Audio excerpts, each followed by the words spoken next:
Hi everyone, my name is Dr. Danielle MacDonald and I'm a psychologist at the Eating Disorder Program at the University Health Network. I'm also an assistant professor in the Department of Psychiatry at the University of Toronto.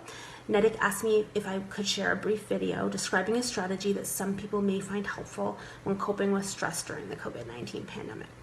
Before I start, I just want to briefly state that this video does not represent any sort of psychological treatment or formal advice, and also that the views expressed in this video are my own and do not necessarily represent UHN or U of T.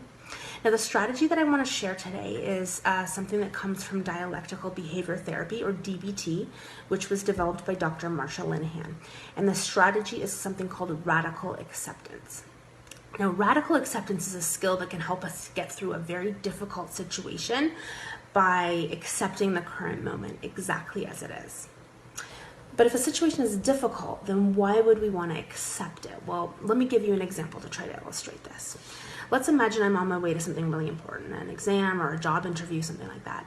And let's say I'm stuck, I get stuck in traffic. There's a big traffic jam. Something's going on up ahead. Traffic isn't moving. The clock is ticking. And at some point it becomes clear that I'm going to miss this important thing or be very late to this important thing that I'm headed off to. Now, nothing I can do to change that traffic jam. But if I start honking my horn, rolling down my window and yelling, getting out of my car and waving my hands, that traffic jam is still going to be the way it is. That's not going to change that. But what that's going to do to me is it's going to make me more frustrated, more angry, more anxious. So the point of this example is to try to illustrate that fighting reality doesn't actually change reality, but what it does is it creates suffering. Whereas if we accept reality, accept the truth about a situation, even when it's difficult, it can actually lessen that suffering that we might be experiencing associated with it. So I'm going to talk about a couple of different things that we can do to practice radical acceptance of a difficult situation. But before I do that, I want to state something very clearly. Sometimes people have a misconception that radical acceptance means that you're saying a situation is okay. But that is not the case at all. Radical acceptance does not mean that you're liking, condoning, approving of a situation. And it doesn't mean that the situation can not necessarily change at all in the future.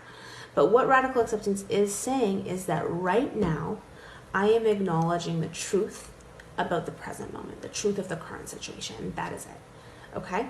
So, just wanted to try to clear that up first. Now, how do I practice radical acceptance? Well, there's lots of different things that we can do to focus on trying to radically accept a situation. I'm going to talk about a couple of them.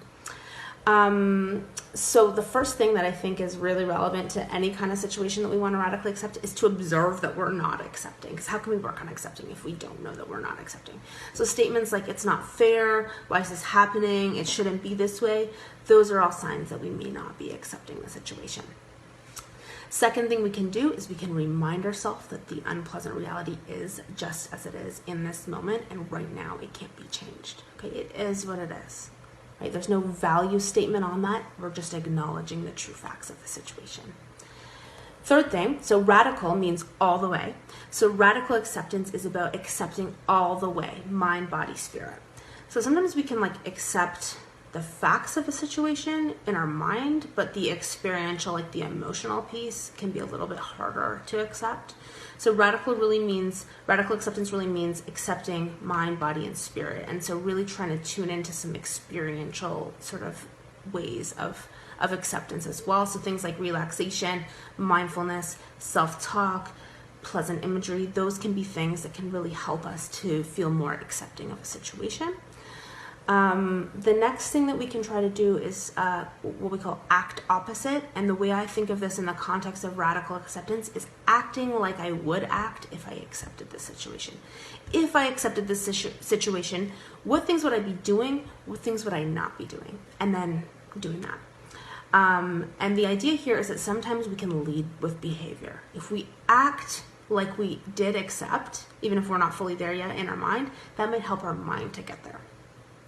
And then the last thing I want to say is that a really important piece of radical acceptance is allowing ourselves to have our emotions. Emotions like disappointment, grief, sadness, anxiety, fear, anger, all of those things are really normal right now. And pushing those emotions away doesn't help. It just creates more suffering. So part of accepting the situation is experiencing those emotions, allowing them to occur and pass naturally. That can really help us to feel more accepting of the situation. So those are some various ideas that some people may choose to try. And the other thing I want to say is that you may have moments that you're feeling quite accepting, and then there may be other moments where suddenly you're not accepting again, and then you may have to return to those strategies. Radical acceptance is a process. Totally normal to kind of drift in and out of it. So I hope that might be helpful for some people. Best of luck to everybody. Stay safe and have a great day.